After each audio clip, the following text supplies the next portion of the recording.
Okay.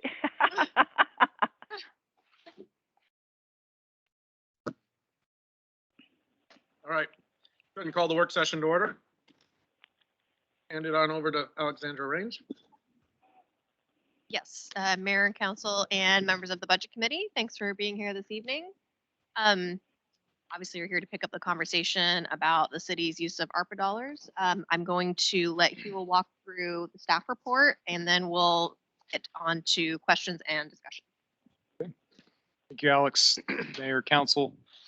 So just to recap, I know it's been a few months since we all met on this topic. So again, just over $1.6 million in total were appropriated by Congress to the city of Scappoose. There are 4 primary funding categories. Also included some actions and deadlines in there on the second page of that staff report. Most importantly, I'd like to point out that all funds must be obligated by City Council by December 2024. Then we have to expend all of these funds no later than December 2026. Since we last met, the Department of Treasury has released their final rule. So they essentially take all of the comments that Congress received on this particular topic and then incorporated those into the statute. The key changes and clarifications in the final rule that I've listed there that start on page 2, under each of the 4 categories, you'll see a little bit of a narrative there. That's directly from the Treasury Department, from their summary that I included for you. So to briefly summarize, there are some clarifications about responding to the public health emergency category and expenditures under that, as well as expanding and clarifying what it means to be impacted versus disproportionately impacted, because those terms do have meaning. They broadened the share of eligible workers under the premium pay category. They've changed around how lost revenue can be calculated. And then under the last category, they've broadened the eligibility for water, wastewater projects, and they have added stormwater management projects and lead remediation to those lists. Let's see. You can see a list of all the exhibits on page 3. Again, the final rule is separate just because it's 120 pages. Like it was a little bit more appropriate to have that separate.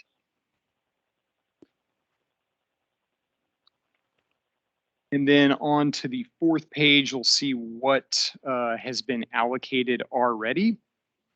So again, $25,000 went to Columbia Economic Team for the Small Business Resource Center. The first half of the ambulance purchase in the amount of $100,000 to the fire district, and then $170,000 out of the first tranche of money for the water meter replacement project. So that second tranche of funding, the second half of it, has not yet arrived to the city, but we're expecting that sometime in August of this year. And so that's why we put some of those water meter actual purchase of those things into that second tranche, because we don't need all of the meters right this moment up front. In total, there are $704,000, just over $704,000 left to appropriate. Do we have any questions thus far before we move on to the list?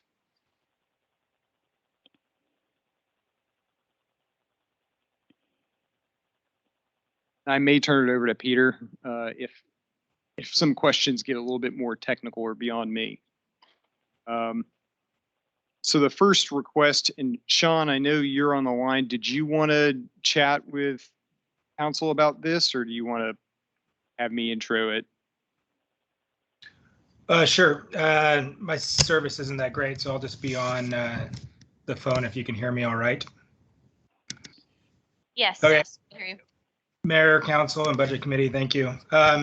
Since coming to Scappoose and being the interim chief, I realized that our fleet was getting quite old. And we currently have 6 2014 police cars. 4 of those are V8s. And we've had, being 8 years old and a lot of hours, a lot of these cars are getting to end of life. We've had to replace engines or parts of engines in almost every single car. We've had front end issues. And so knowing the ARPA funds and our aging fleet, I put in a request for 2 SUVs. We currently have 1 car, 2014, that was recently had some engine problems, and we took it to get a quote, and it does need a new engine. So we have not made those repairs, but we are looking at $9,371 just for that car. Being a 2014, that car's not even worth that. So my recommendation right now is just have it parked there. We're going to use it as a parts car for outfitting some other cars. So from my experience, I've seen that the Dodges do have some inherent engine problems, and Scappoose isn't alone. Oregon City's had some issues too. So with that recommendation, I made a request for to Ford or other SUVs. So I'd be more than happy to ask or answer any questions if you have them. Mr. Mayor, go ahead. Sean, thank you. I'd be interested in knowing how many SUVs does the current department utilize? Really, we don't have any. We have a 2009 Ford F-250, I believe it is. From my experience, the Fords cost more, but their overall repairs, from what I've seen and experienced in my department in Oregon City, is they're, knock on wood, they're very minor. Whereas Dodge is inherently a problem. So the initial cost is expensive of these cars, but the overall maintenance through its life period of the SUVs is a lot less. Some pros for the SUVs is getting in and out of a car with all of our gear, which can be anywhere roughly just I'll average 30 pounds. It could be hard on officers, so SUVs are becoming more preferred getting in and out of. They're also all-wheel drive. Currently, our only 4-wheel drive is the Ford truck, and we have the Chiefs car that is all-wheel drive. All the rest are 2-wheel drive. So by switching to these, we would have all-wheel drive cars on our fleet, so it would help out for inclement weather. Do we know what the city and highway miles per gallon are for these particular vehicles? I'm just concerned with the rising gas prices, that the long-term cost of converting over to an SUV, there's an additional cost to take into consideration. Sure, I don't have that with me. I know these are EcoBoost, so they do run on limited cylinders when they need to. So that does help with gas mileage, whereas the current V8s of the Dodges do not have that. Thank you. You bet. A quick question. I didn't have a chance to take a look at the full budget, but where are we at with depreciation accounts associated to vehicles? Now, if this is net new, that's kind of a surprise, or if we let those funds run dry, that's also a concern. So it just seems like an odd purchase to me outright. Anyone knows? Well, what I would say is that there are some funds available to purchase vehicles, not enough to purchase the vehicles that, Interim Chief Davis was hoping to buy this coming year. And the other idea was that if we were able to use ARPA dollars, that we'd be able to, moving forward, try to stagger the purchases of the vehicles. What happened was several years back, and I don't have the exact story here because I wasn't actually in this position at the time, of course, but that it made sense at the time to purchase a whole bunch, exactly, a fleet all at once. Of course, obviously the drawback being that when they all start going bad, they all start going bad at the same time. So we have been setting aside funds, but the idea was that this would sort of jumpstart that a little bit, get us 2 vehicles, get us beyond these ones that are completely failing. And then from that going forward, because of what we do have saved, then in years, rolling into the future, we'd be able to buy essentially about 1 car a year and renew the fleet that way slowly over time. But this would help with that issue the fact that we have so many failing at once. That makes sense. Thank you. Yeah, I think how we got to, we once leased vehicles, and then I think there was money, and the city decided to purchase them all at that time. And then there was no purchases for quite some time. So we need to get back on track of a regular replacement of these vehicles. Mayor. Go ahead. It's nice to hear your voice again, even though you're not really here. Thanks for being here. Absolutely. I am definitely in favor for something that has all-wheel drive and can be used in any type of weather. What made you land in terms of an SUV? What made you land on the Ford Interceptor and not a different SUV or crossover vehicle?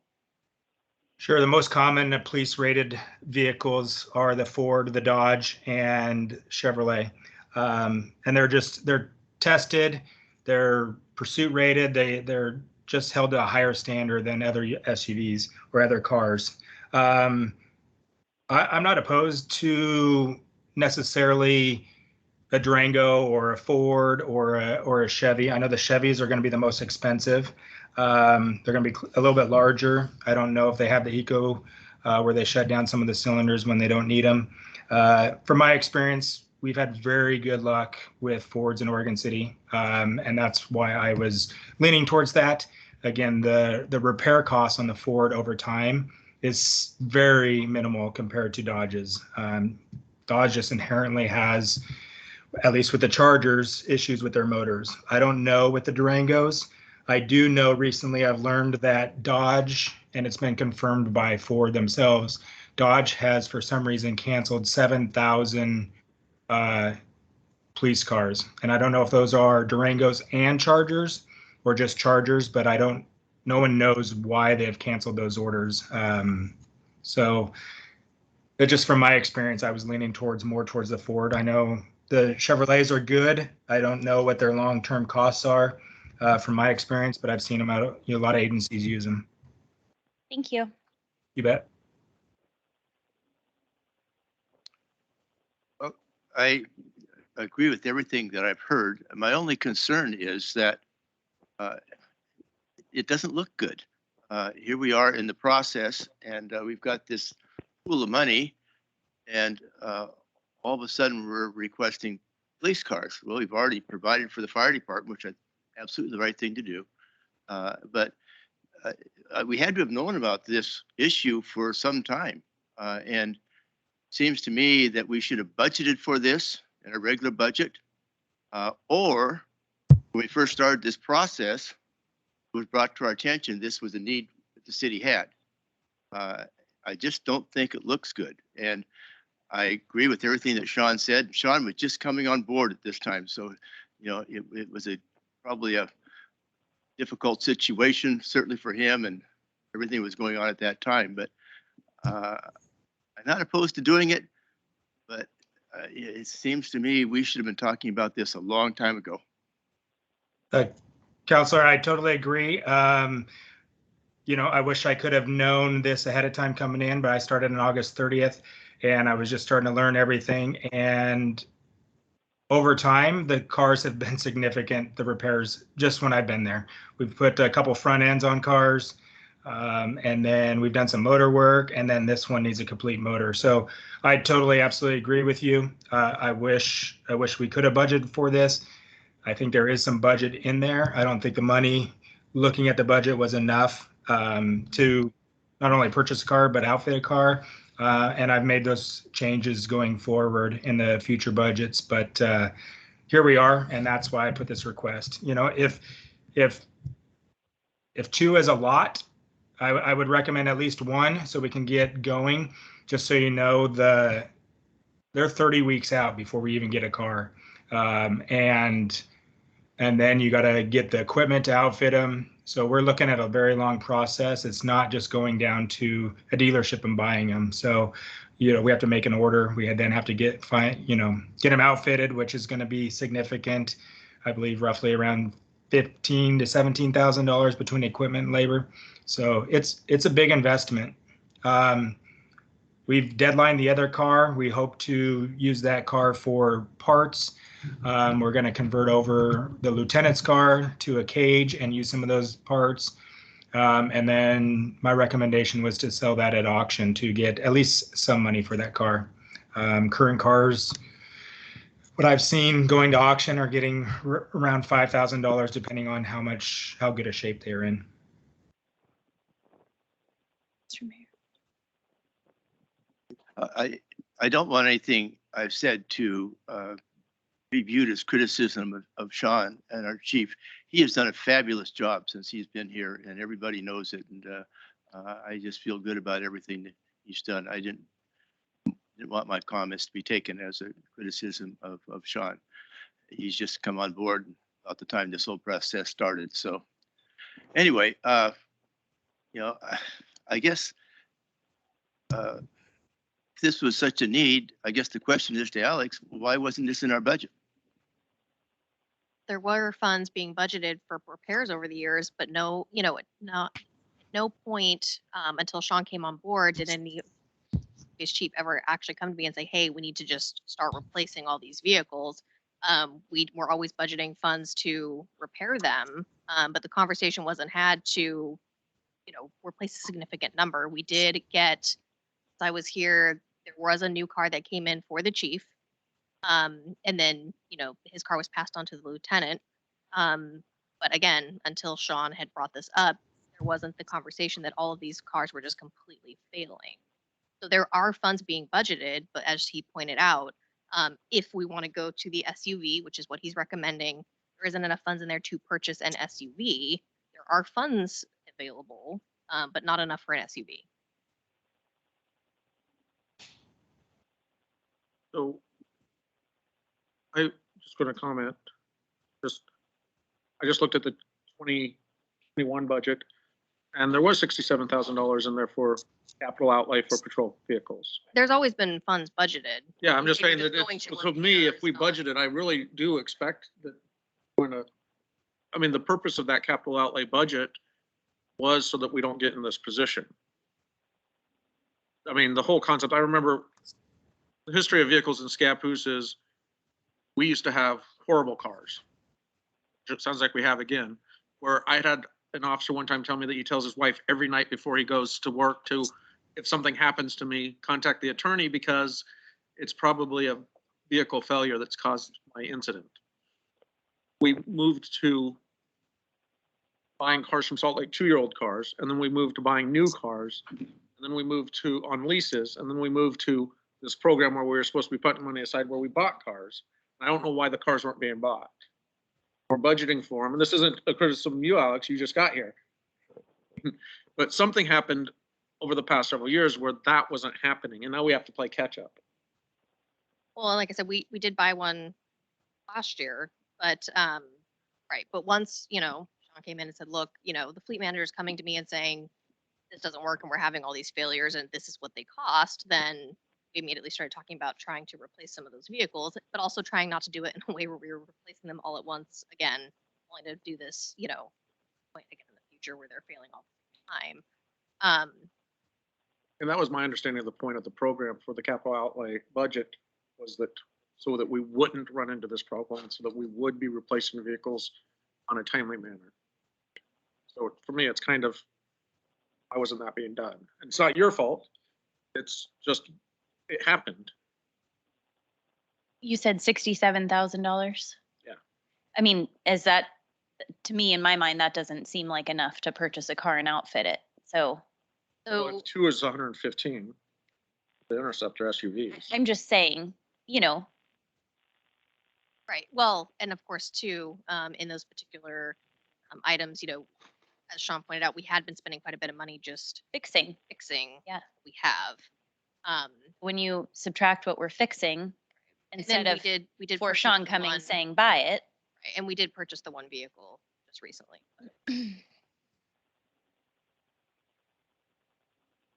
I believe, go ahead, just Chief. gonna add, I believe we only had, out of all that funds that you're talking about, of the $67,000, we did get a car prior to me getting there. I don't know anything about that, but I think we're not budgeted to get any cars this year. If we budget next year to get some, which were minimal, at least allocated for new patrol cars, we didn't even have enough. I don't even believe allocated between the two to buy a Dodge Charger. So the numbers that were in there, I don't know where they came from. They were low. So the budget going forward is going to be asking for more funds to be put in there. But it was enough to split the car half each year. So in 2 years, we would be able to get a car. But currently, we don't have the funds in there to get a car this year. It would be in the 22-23 budget year with the new funds.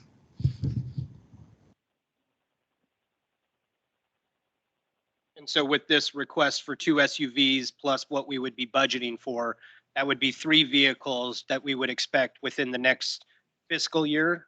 So what we would plan on Yeah. is ordering the 2 SUVs for this coming fiscal year and essentially saving this next year so that following fiscal year, then there would actually be enough in there just to simply purchase a vehicle outright and then keep doing that from there on.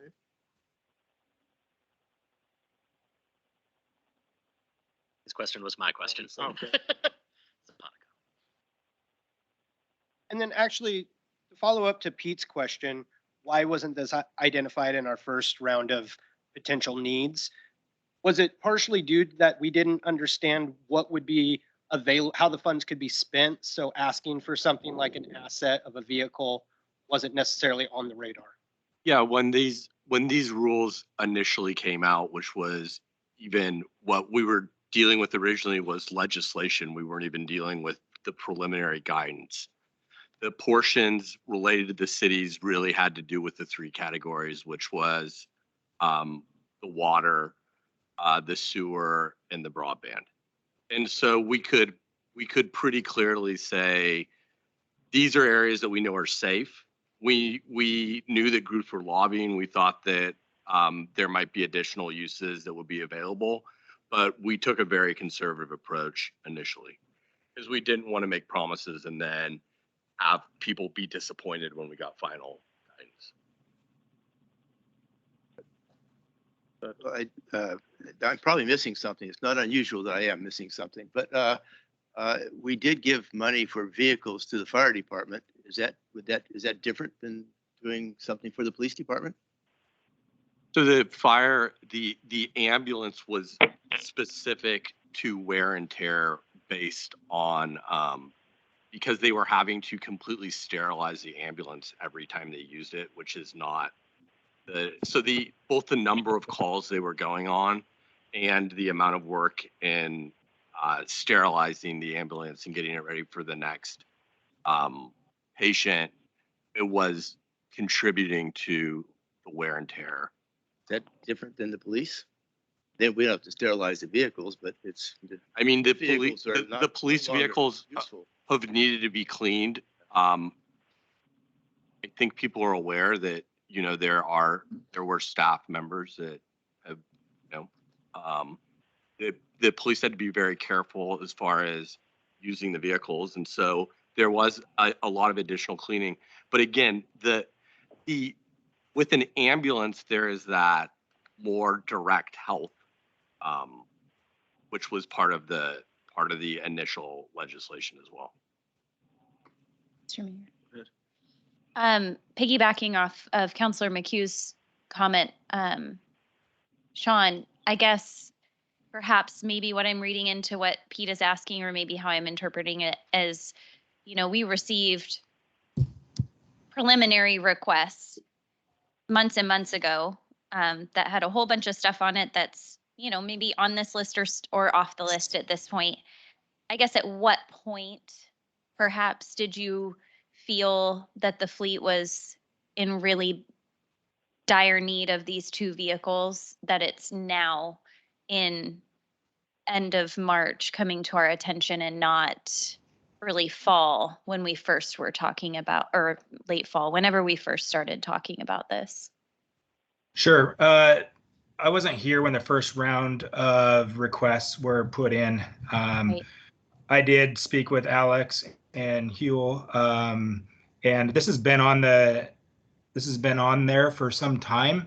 We were just waiting for this work session to bring this up. So I don't know exactly. I know I'll look at the when this was done, but really in January, some of our cars really started to have some issues. And that's when I began having those conversations. But let me see if I know when this bill came up. The other thing I would note too is that that's also when you started to maybe begin thinking about preparing the budget. Correct. I Yeah, think- for I next think year's budget. between the issues with the vehicles that came up and him beginning to prepare the budget, he started Sure. coming to me and saying, look, I have these concerns, is there a way to get at this? And that's Sure. when this discussion came up essentially. That's clear enough for me. Thank you, Sean. You bet.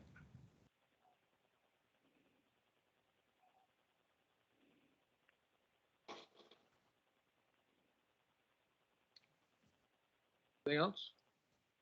Guess maybe this question's already been answered, but is it possible to purchase one of these vehicles from these funds that are available through the ARPA funds and purchase another vehicle through the city? Oh, It seems So- to me that's where this purchase should be taking place, is in the regular budget for the city. If it's needed, then it should be in the regular budget for the city. And I'm I gonna mean, ask you have a lot of where- discretion. You can do that. I would say, that, that as far as how you can use your city funds, there are a lot fewer limitations than on ARPA. So if you'll notice, like the senior center, Alex has noted, because they would like some funds. There's not an obvious way through ARPA where they would qualify, but she noted that, in the budget right now, there have been some funds set aside. So you guys have considerably more flexibility in using your regular city funds than you do these funds. Well, I would point out too that as Sean mentioned, of course, one car is better than nothing. If there's only one, if the council would simply prefer to do one purchase, that's fine. We do have funds budgeted, but like I mentioned, the funds that I've seen in the draft numbers from Sean and that I've gone over with Jill, would not cover a fully outfitted car. That would have to roll again over one more year, and we'd have to save a little bit more and then purchase it that next fiscal year. So we could do one with ARPA funds for this year, and then use the funds that are banked essentially next following year, or you could do 2 and then again bank those funds again. But those funds are not quite enough to fully outfit the car. We could purchase the vehicle, but we couldn't outfit it. Because of all the repairs that we've had to do on the fleet we currently have. Yeah, there's been repairs, and like I said, we are saving with hopes of buying a We did car. buy one last year. We did buy one last Mhm. year. Thank you. I don't know if Go ahead. I don't know if this is the right place to be. We're taking up a lot of time from other issues at this point. So I'm not sure that I'm ready to make a decision at this time myself. I do think we need 2 police vehicles. I'm just not convinced on how we should go about getting it. And so I just think it's that doesn't really look good, in my opinion. The only, the only other thing I would like to note is, obviously, we've had some huge inflation to vehicles. And so even though we're looking at the budget and looking at 67,000 or whatever we have budgeted towards, that number will increase in the next couple of years because of Mhm. having to budget more money towards vehicles, because it's been extremely high inflation on vehicles over the last couple of years. So It's also been difficult to get vehicles. It's Yes. been challenging, any Supply. trucks we budgeted for public works over the last year or two, there's huge lead times on those. I mean, it's been difficult to get any kind of vehicles that we've needed. So I'm just looking at current budget on the police department. It says 87,514 to be budgeted to spend on equipment for the armory, portable and vehicle radios, and a covered parking area. And my only question is when you're looking at limited resources, what's more important, a covered parking area or a new police car? Mayor, I'd just like to add, we got new computers for the officers because those were getting old. The amount that was projected was significantly less than what it actually cost. So we are not doing that covered parking. I postponed that, and you'll see coming up, we do need some capital repairs to the police department for a new roof. So that'll be in the new budget. I'm not asking for that. There's had to have been some changes from when I got the budget, when I got there, from what was actually budgeted for what was real costs. Okay, I just, when we're looking at budgeting, I mean, we really need to, we got budget coming up. What's more important? Obviously, we need the roof, but a covered parking for police cars Right, versus, and that is not in the draft budget that, like, okay, that Sean Yeah. presented to me. And when I looked at the equipment line item that was more specific to vehicles, the draft budget had around 46,000. Again, that's not obviously the budget you're, looking at the current budget. Any other questions? Well, we haven't even approved the budget. It's in a draft form, right? yes, yeah, it's draft. Why can't we change the budget? Why can't we add something to it so this is covered? Ken in the budget committee. We can I mean, yeah, it'll be certainly up for discussion at that point, but, Sean, I would point out too, that when he went through the budget, he thought a lot about the requests he was making and the funds he was allocating for various items. And right now we are doing our best to try to add a position to the department, so that there can be 2 on more of the time, as, for the safety aspect of that. And that's something the officers have been asking for quite a long time. So we're doing our best to do that. In order to do that, some of those capital line items sometimes are going to take a little bit of a hit. So we are trying to do that. It's been something they've been asking for quite some time. I've had conversations, with the union and various people in the department, and that's really what they're hoping for. So that's part of the sort of give, that's where it has to go. So we're trying to do that. Doesn't mean it's going to be approved, but But that's not answering my question. My question is, can we add to the budget so we can cover this police car, still doing all the things you want to do? I don't know that that's possible and still do all the things that they are hoping to do. And let's probably a discussion for when we have budget committee. Yeah. Yeah, I mean, because we're not going to get to that solution tonight for next year's budget, and we're looking at this, and we've got more items to discuss, so. This limited funds on these ARPA funds, and I Yeah. just, concerned about all getting eaten away and, it's going directly to the community aren't going to happen. I have a question. So this is a work session. So between us and them, are we giving direction to you and the mayor that we would like to see this on an agenda, like for approval, or that, I mean, like, how do we continue this Simply conversation? trying to narrow down the list. I mean, we've been having a conversation about priorities for about the last 8 or 9 months. We've continually gone out to the community and said, are there asks? And if so, what are they? Which is why we have new items that appear. We now have clarification regarding the final rule. And some of these things you'll probably want to see moving forward. Some of them you may not. Some of them we can use ARPA funds for. Some come with much more legal risk. So, I mean, but we want to cull the list. So, I mean, if there's direction that you want to move forward, we can always, move it to an agenda so that it can be discussed for actual approval. I think as Sean mentioned, you were saying there's a long lead time, correct?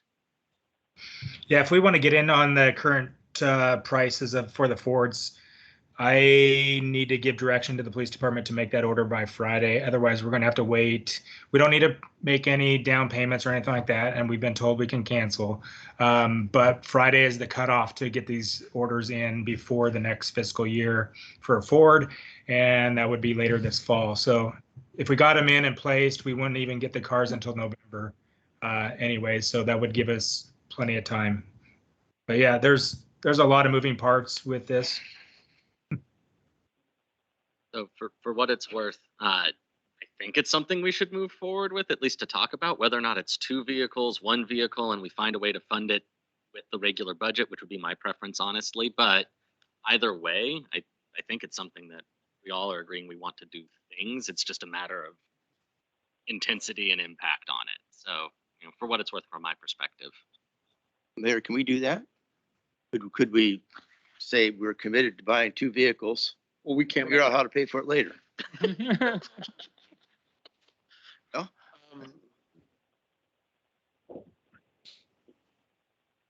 Somebody could add it to the agenda when I ask for a motion to approve the agenda at this meeting tonight. Currently, there is nothing on the agenda with ARPA funds. So, I mean, if it's something that has to be ordered by Friday, our only options to give the approval direction would be to, with the ARPA funds, would be to A, add it to tonight's agenda, or B, call a special meeting before Friday. My preference is that one of you so kindly make an amendment to the agenda tonight, if you so wish, to add an item that would direct. And this would just be a This would be- placeholder because we can cancel without penalty. So if you guys decide in a month that you don't want it at all, or you want it from different funds, they could be canceled without penalties. This just keeps us in the queue so that we get them by November. Buy 10 and resell 8 of them for double. No, I'm just We should have thought about that about a year and a half ago. We would be.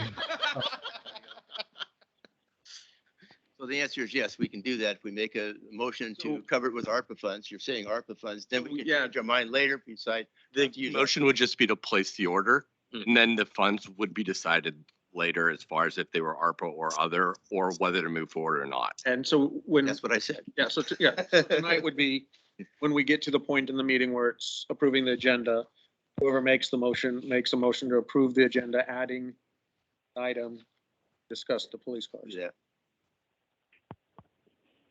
All right, Okay, Thanks, Sean. next item on the list. thank you, Sean. And this one should be quick. So Isaac and I did some research on some new microphone systems. We cannot hardwire the moving tables in here just for the reasons this room is configured and why it needs to be able to move around. That said, we did ask a consultant, actually the one who installed this system, who's familiar with the back end of it. You know, what would be an ideal setup, at least for our council dais? And the recommendation was to have a hardwired mic for each position, and that would essentially be connected directly to the audio equipment that's hiding in that room right there. That would cost about $6,300 to have them procure that equipment and install it. It would provide a lot more robust audio. I know that's been a common complaint of some folks, either you know, call in the line on the line or listen to the recording after the fact. So that would at least make sure that everybody on the dais is heard very clearly, consistently. We did look at a microphone array for the ceiling, although the cost on that is high and the lead time is indeterminate at this point, just because it requires certain components that are processors that are in a super short supply right now. So I just figured I'd include that and then open it up to questions from you. My question is the actual microphone that's hardwired any better than the microphone that we use right now? The microphones that we have right now are all wireless and dated. Okay. Part of the problem with having so many wireless mics running in the same room is you risk interference. Sure. At least that's my layman's understanding of it. So the cone of direction for mics is different. I mean, different models have up at a different range. So these ones would be the standard. It looks like a little boom mic, and it has like controls that you could press, you know, mute or unmute. They wouldn't require batteries. All of these are battery operated. So if you've seen in previous council meetings, either Susan or myself kind of running around trying to hear, swapping out batteries when we know we can't hear someone through the system. So does that answer your question at all? It does. I personally hear a lot more frustration from people listening, not from us up here, but from all of the guest speakers and staff and out in that space. So in my personal opinion, I feel that as a counselor, I can project I mean, right now I'm pushing my voice into this microphone and I'm close. And I think that if we all are a little more conscious of that, that we could do better. But I personally would like to hear this whole space be a little more amplified. I know that there were several citizens that listened in to our council goal setting day. It was like 7 hours, fast forwarding through all the audio because the consultant wasn't mic'd. So I don't, and so then it just didn't really make sense what we were talking about because they could hear us, but they couldn't hear her walking around the room. So I personally would like to look for a system where there's either like a lapel system that can be synced up or or maybe our standards just need to be if you're walking around the room or you're speaking, you're holding a microphone. But I think a lapel would be convenient for someone presenting. I don't know. I feel like there's more that could be done in this space because I think we could all be a little more mindful and capable of pressing in. I don't know if $6,300. I'd rather do something that is a little more significant in this room, but that's my opinion.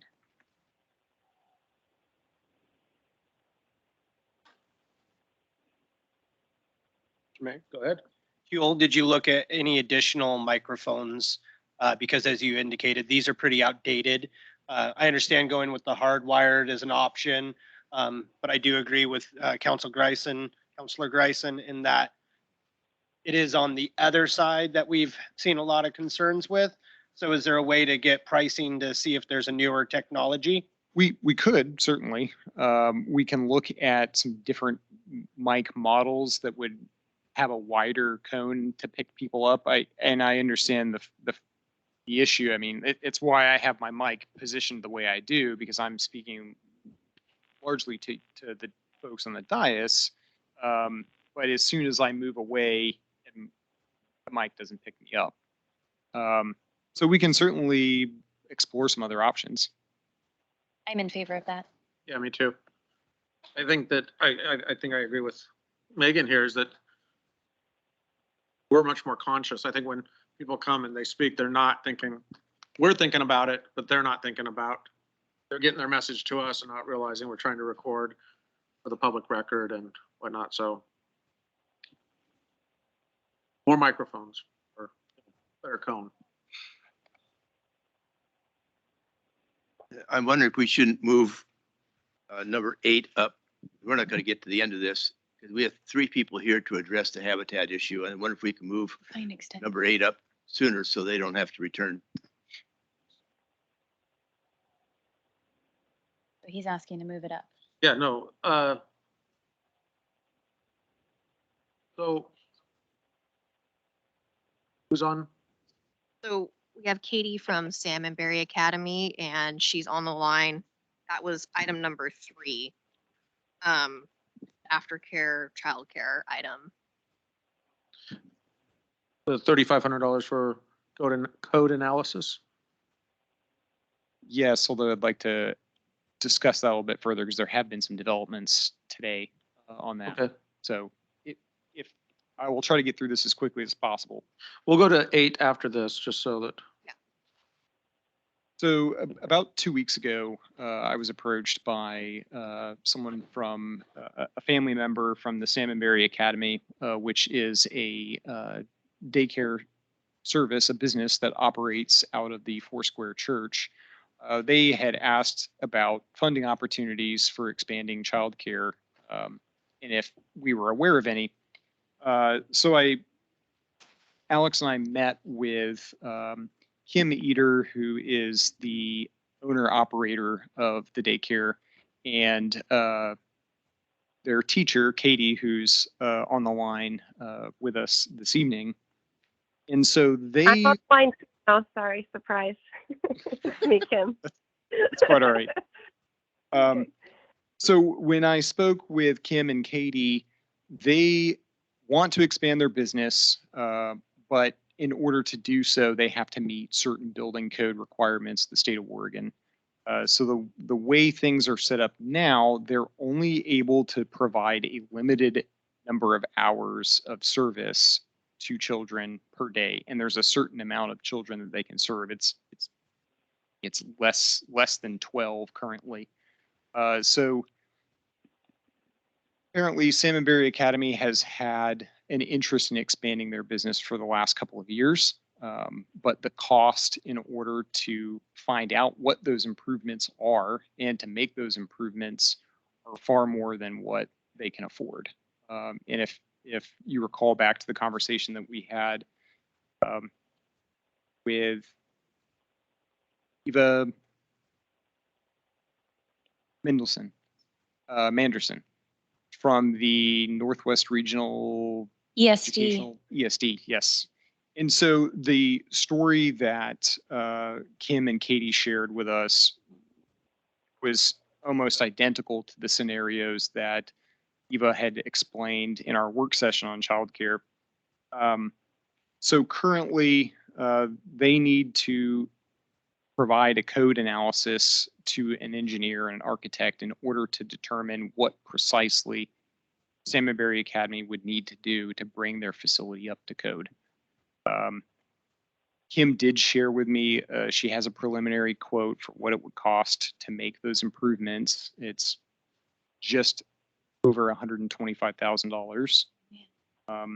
And they would also need a fence to fence in the outdoor space because there are additional requirements for keeping those children safe when they have to watch more children.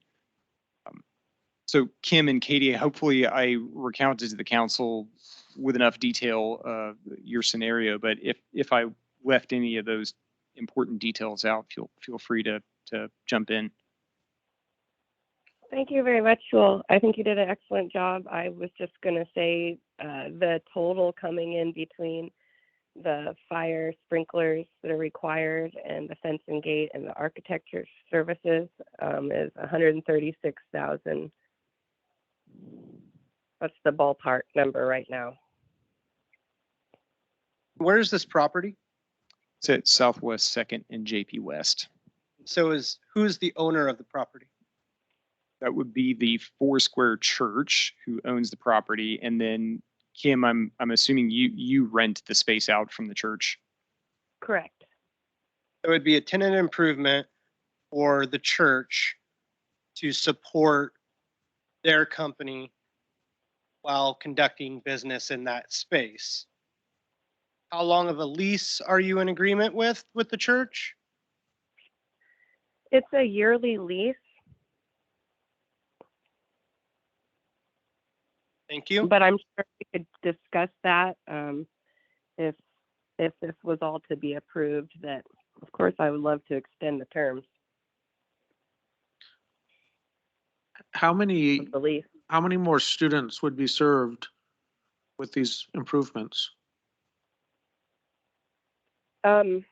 Well, it's going to depend on how many square footage of the educational E-code we're seeking is going to give us. I guess we have 75 square feet per child is the requirement.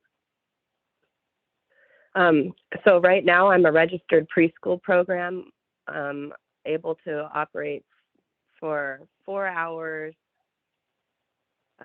per child per day, and only for ages 3 to 5 years. So I'm looking to expand the hours as well as be able to offer before and after care for the families in our community. Thank you.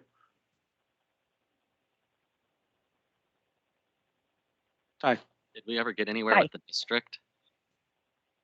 What? Did we ever get anywhere with the district in terms of facility? I know personally the idea of funding on a yearly for private real estate seems challenging. No, we did not hear anything further from the school district. I mean, it's my personal opinion that there is a public work session with the school board as well as their finance director and the superintendent, because these issues have been coming to us and then are just now starting to creep into their school board meetings and public comment. But there is no other option unless they say yes. And I think that there needs to be a bit of a force on that. I don't want to say that, quote, COVID is over, but the idea of contact tracing, et cetera, is not of as high a priority. So I'm going to stop right there. But I do want to say, specific to Salmonberry Academy, there are not very many. I don't.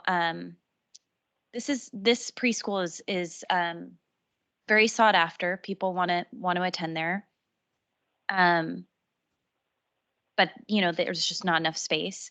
I wouldn't call it, as some other established, quote, preschool or childcares are in our community. This is not one of those like glorified preschool programs. This is a preschool program, but she is looking to, from the sounds of it, be able to offer more when she's hearing that there's a demand for it. I am very supportive of the mayor's question, like how many does that include? And, is that from like 7 a.m. till school time starts and then the bus picks them up there? I'm thinking of like Grace Christian, kids are going there before school, they're going there after school. There's a bus that's coordinating there. I'm not quite sure how grand Salmonberry Academy is looking to be in terms of numbers. Again, I also don't know, with Grace Christian, what their scenario is. I mean, Kim really stepped up at a time when there wasn't a lot of preschool options and made something happen. And so it just so happens that it's housed in a building she doesn't own. And that's just the reality of I it. don't think that's the issue. I think more, I would like to see us work with Salmonberry Academy and the church to get them a longer term deal instead of us going on 1 to 1 year if we're going to put in $125,000 or something like that. Because I think that's kind of what your question is. I'd rather see you have a long term where it makes the investment more thoughtful. I would hate to see us make this big investment, then a year later, you're booted. I agree. I was thinking the same thing, that I need to write something up, but I'm sure that they will support me. I do feel confident that they would support. I mean, they've told me verbally they support me there long term. They have no intention of telling me to go away or for someone else to take over. They love us there and what we're doing, and they want to help continue that good thing. I mean, you're young, like a 50-year lease should be fine. Something casual. Yeah, no big deal. My hair won't last all red. It's turning white already, but other than that. They've got dye. Yeah. Oh man, that's what my son keeps saying. Like, stop. So I think maybe more details in regards specifics to Salmonberry Academy. Yeah, please bring us more information back on that. Just because we're running short on time, I do want to get to number 8. Because we have people that have shown up to talk about number 8, some in nice looking ties and everything. Right. Yo. All right. thank you. Yes. It is, yeah. He's just going to kick it off for you. Yeah. So, I'll just, provide a total amount here. So there was a request from Columbia County Habitat for Humanity for $282,000. There are exhibits. Let's see.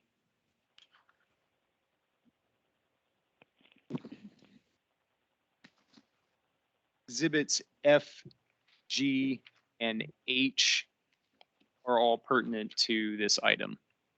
And Peter, did you want to mention anything before I turn it over? Yeah, so, I mean, my job is to advise you on legal risk. When the preliminary rules came out, they specified that low-income housing was eligible if it was a qualified census tract or on a reservation. Qualified census tract having a specific federal definition that 50% of the folks need to be in poverty. I think we've had, in the final rule, there's a little bit more flexibility. It has language about similar, so there would need to be facts about how this is, I guess, substantially similar to a qualified census tract. I think that the challenge, again, in the legal risk is that we've had testimony and there have been multiple publications saying that household income in Scappoose is in the top 10 in the state of Oregon. So given that that's what we have in the record and that we would need to make findings that this situation is substantially similar to a qualified census tract, I think that's a pretty big legal risk. And I have volunteered for Habitat for Humanity. I've donated to Habitat for Humanity. This is in no way about them or their program, which I think is outstanding. It's just that these are limited funds. And, you know, thank goodness we aren't a QCT, and that we're not dealing with some of those issues like cities like Baltimore that are able to use some of these funds in that manner. But our facts are just very different. And so that's how I kind of arrived at my legal conclusion. I've reviewed the final rule. The version that I had must be a larger font than Huell's because it's 400 pages. But I sent Alex and Huell both links to that. And yeah, it's just, and the Affordable Housing Advocates did a great job of getting to Treasury and saying, like, you need to expand this, you need to expand this. And they really just didn't. And so that's, you know, I'm not Treasury. I can't explain why that happened, but that's kind of what I'm dealing with.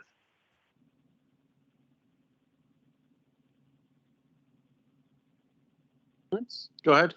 Thank you. First of all, good evening, Mayor and Council. Warren from St. Helens. Yeah, I think one of the exhibits. Jim, if you may, Into the microphone, please please. speak into the microphone. Thank you. That better? Yes. Okay. It's for them, not us. Okay. In any event, the council has before it my letter from November 12th to Mr. Watts from last year. And again, we were getting into the QCT thing back then too.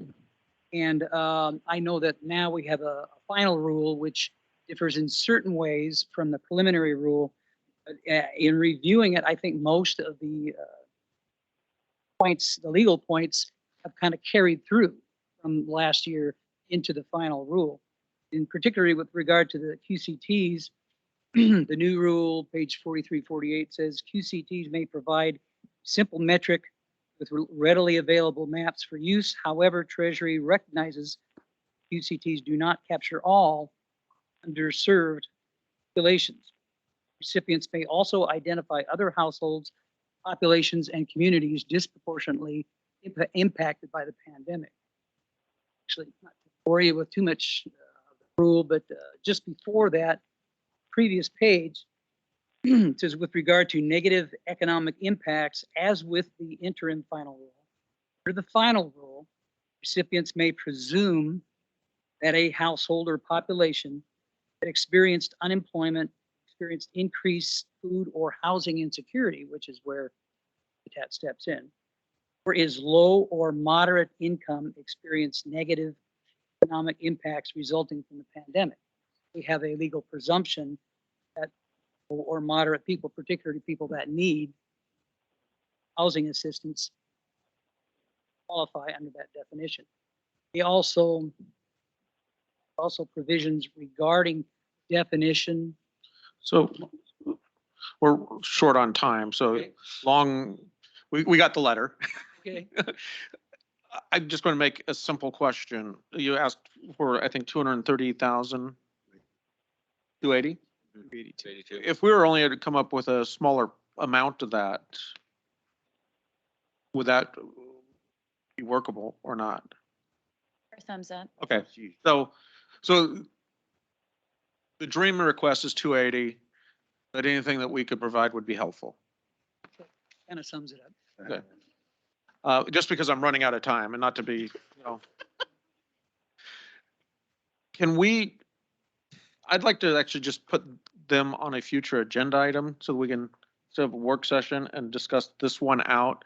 Because I think affordable housing is important, especially in communities. So I'd like everyone to support it, that we just put that one on an agenda item as well. And, Tonight? well, no, not tonight. Oh. We won't do it tonight because it'll take a lot more information. And the child care on an agenda item that we can discuss and make a decision on those. And then we can have another work session to finish up on when we have time, the next. So an actual separate agenda item for the Salmonberry Academy versus just bringing back more information at the Yeah. next session. Yeah, Salmonberry Academy, an actual agenda item, and as well as this, an actual agenda item. I would like to move both those forward, and we're short on time. Is And- anybody else here? Any of these? I think the only other people here are JJ, and she was going to comment during public input. I just want to be conscious of people on the phone or in this room. If we are to stop this work session or any of these other items, are there people here that are wanting to discuss them?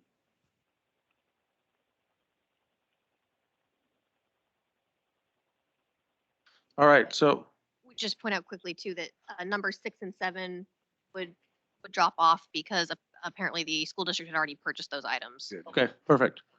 All right, why don't we go ahead and call an end to the work session? Council meeting will start in 2 minutes. Ask in all your free time.